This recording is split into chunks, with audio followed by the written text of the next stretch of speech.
Welcome to This Explainer. Look, family law can feel like a giant, intimidating maze. Today we're going to completely decode the complexities of personal status law, exploring the entire legal timeline, from the exact moment a marriage contract is signed all the way to the modern legal reforms proposed to save the family unit. There is so much noise out there about who owes what, how separation actually works, and what happens to the kids. We're going to cut right through that noise and look strictly at the facts, the texts, and the procedures. To keep us perfectly on track, here's our roadmap for today. 1. Spousal rights upon connection. 2. Spousal alimony laws. 3. Cool and separation. 4. Children's custody. And finally, number 5, proposed reforms. Now, before we really get into it, I want you to keep one massive question in the back of your mind. How does the law strictly balance spousal rights with the absolute best interests of the children?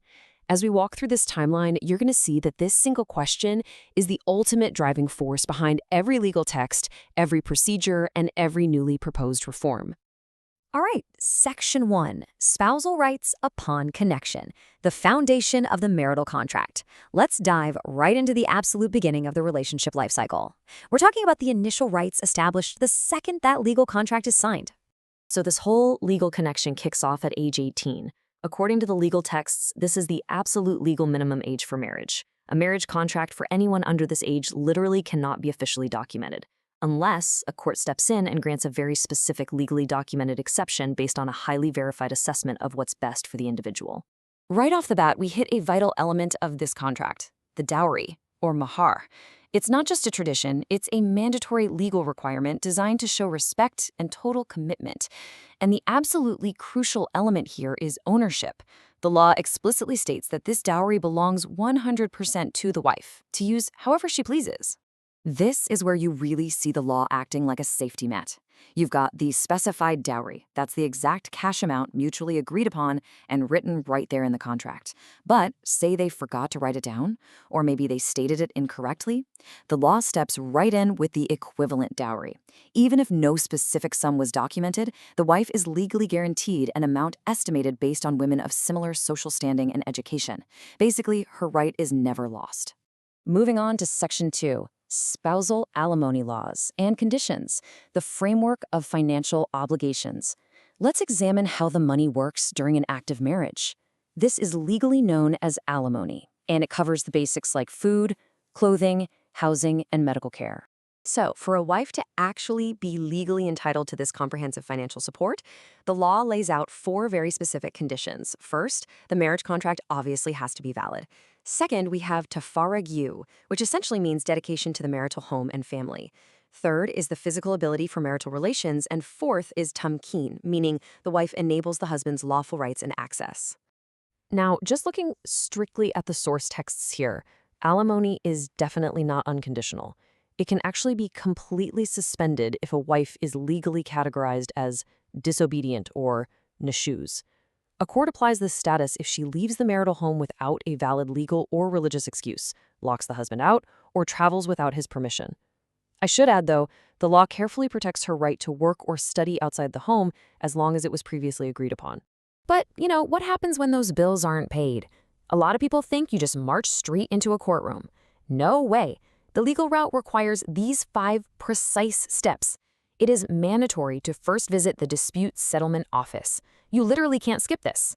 Only if mediation fails there and you get a non-settlement certificate can you actually file a family court lawsuit where the judge will finally evaluate the husband's income.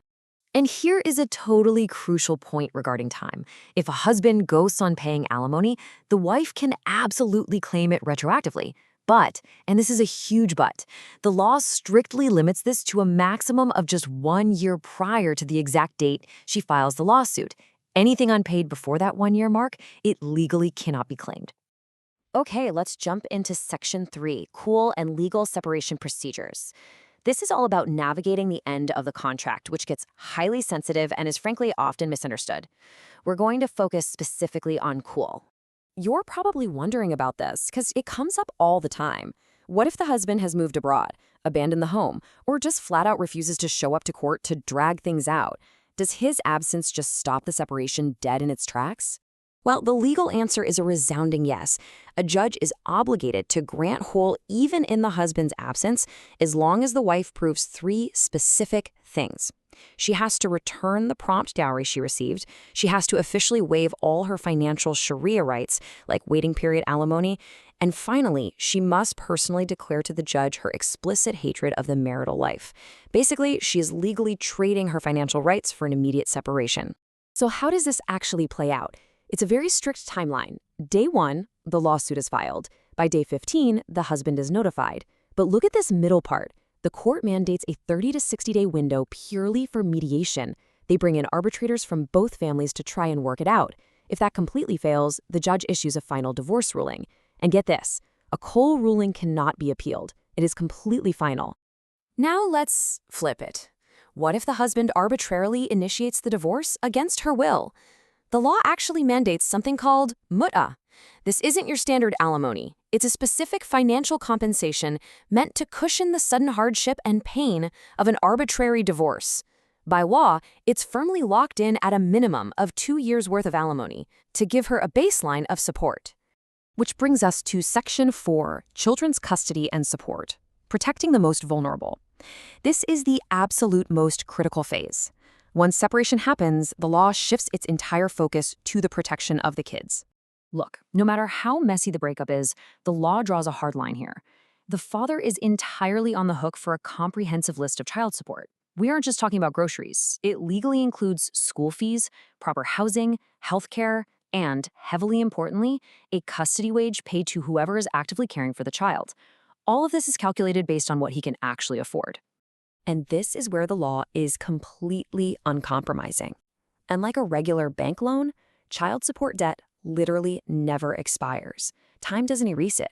If a father is proven capable but just refuses to pay, the courts will directly attach his salary or hit him with up to 30 days of immediate imprisonment. They do not mess around with this. All right, let's look at the future in Section 5, Proposed Reforms to Save Families, Modernizing the Law for 2026. Society evolves, right? So the law has to adapt. We're going to check out the modern reforms proposed by legal experts designed to better protect the family unit and severely cut down on toxic court battles. When you put the current reality right next to these proposed 2026 changes, the contrast is just wild. Right now, a non-custodial father might only get a measly 3-hour vision visit in a youth center. The reform? Overnight hosting at home to actually maintain a real bond. Currently, the father ranks an astonishing 16th in line for custody. The reform bumps him way up to the 2nd or 4th rank. And honestly, the best part? Instead of dragging kids into intimidating courtrooms, they're proposing specialized, child-friendly family centers. Another massive issue we see is unlivable alimony. Sometimes fathers genuinely just don't have the cash, which leaves kids impoverished. So, experts are proposing this family fund. It's pretty clever. By applying a tiny 100-pound stamp to various state documents, they can pool a massive fund completely independent of the state treasury. This fund would then step in to guarantee a 6,000-pound minimum monthly alimony. Of course, with the shift to overnight hosting, you immediately get valid fears about a parent just taking off with the child. To shut that down and ensure these new rules are respected, the reforms are proposing a really strict, non-negotiable penalty, 1 full year in prison, and a 50,000-pound fine for any parent who attempts to abduct their child or violate the agreement.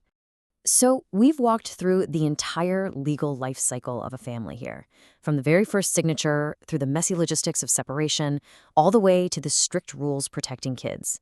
As we look ahead to these massive 2026 proposals, I want to leave you with this to ponder. Will these modern reforms successfully balance the scales of justice and truly protect the next generation?